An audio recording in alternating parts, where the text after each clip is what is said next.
Hey Canucks fans, hope you're well on this Tuesday afternoon. The Canucks got good news on the injury front, as it looks like both Thatcher Demko and maybe even Elias Pettersson will be available for Thursday night's game against the Buffalo Sabres. Let's start with Thatcher Demko.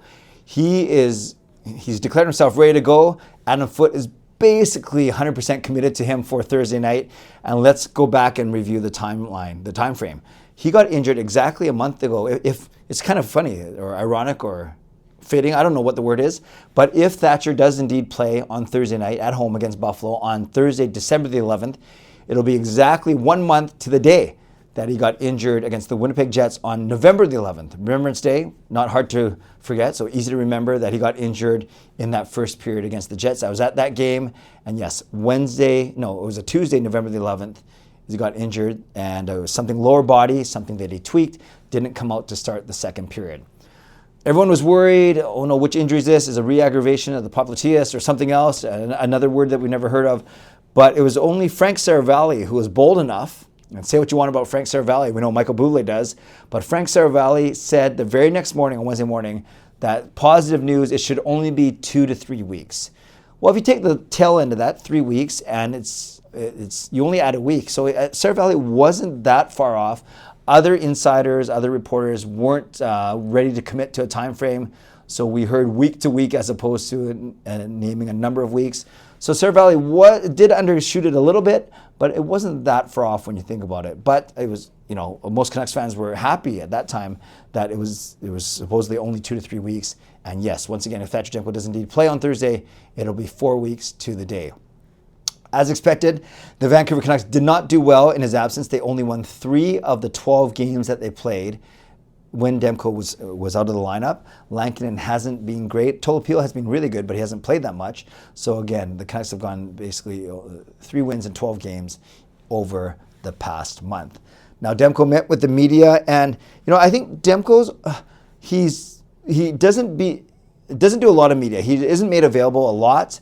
A lot of that has to do with the fact that he's simply not with the team a lot because he's been recovering from injuries a lot the past couple years. But I think everyone wants him to do well. Everyone's smart enough to know that when he's playing well, he's one of the top 10 goaltenders in the league. Some would even say top 5.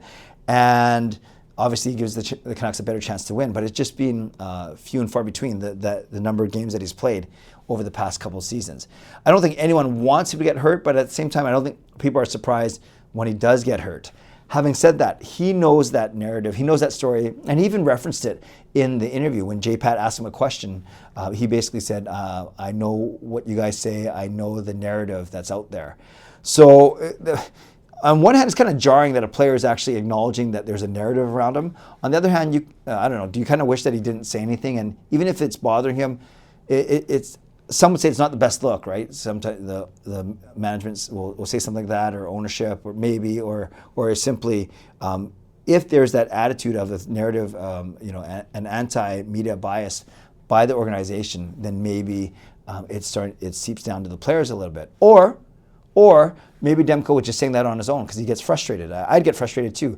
He's not only frustrated with the media coverage or the narrative or the story or the presumption that he can't stay healthy.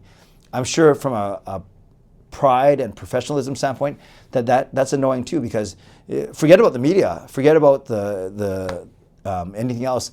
For himself and for his team and for the fans, but most importantly for himself, I'm sure he wants to be healthy. I'm sure he wants to be making an impact. I'm sure he wants to make the U.S. Olympic team, even though he kind of chuckled at the suggestion that now he's got a month to impress the U.S. brass. So he said he's not coming back just to make the U.S. Olympic team. He's coming back to help out the Vancouver Canucks, because him, like any other player in the locker room, still thinks that there's a chance that they make the playoffs. And of course, having Demko in net, a healthy Demko gives you a better chance than if you have a healthy Lankinen or even a healthy Tolopilo in net. So very fascinating, interesting media availability. He spoke for just over 5 minutes with the media. But I would love your comments in the comment section. When you hear Thatcher Demko talk about this perceived narrative from the media, do you have time for that argument? Or do you think that's kind of like, sour milk, crying over sour milk or whatever it is? Let me know. I'm kind of interested in your thoughts that way. But bottom line is, Thatcher Demko looked to make his first start in a month exactly, and it's when the Canucks host the Buffalo Sabres on Thursday. The other news is Elias Pettersson. He, remember, he did not play on the weekend on Saturday against Minnesota, did not play yesterday against Detroit, and then was going to have this MRI done over the last couple of days. So apparently they're hoping that he does practice tomorrow, and then he will be in the lineup on Thursday. So that's good news. That means it's not that serious. It's not anywhere close to as serious as some people feared. He might not miss any more games. He just those 2. So we'll see. We don't want to jump to conclusions. We'll see when the Canucks take the ice for practice tomorrow. But we could indeed see Thatcher Demko and Elias Pettersson in the lineup on Thursday night. Then along with Quinn Hughes, you have your foundational players at each position, right? Obviously at forward, you have Pettersson. On D, you have Hughes.